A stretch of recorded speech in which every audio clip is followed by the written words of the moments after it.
બચાવો, નારી ગૌરવ નીતિ, બાલિકા આ સમૃદ્ધિ યોજના, કિશોરી સશક્તિકરણ યોજના, સરસ્વતી સાધના યોજના,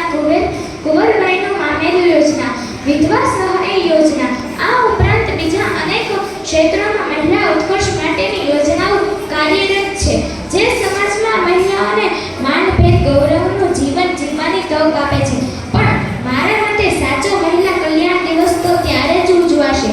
જ્યારે શોષિત, વંચિત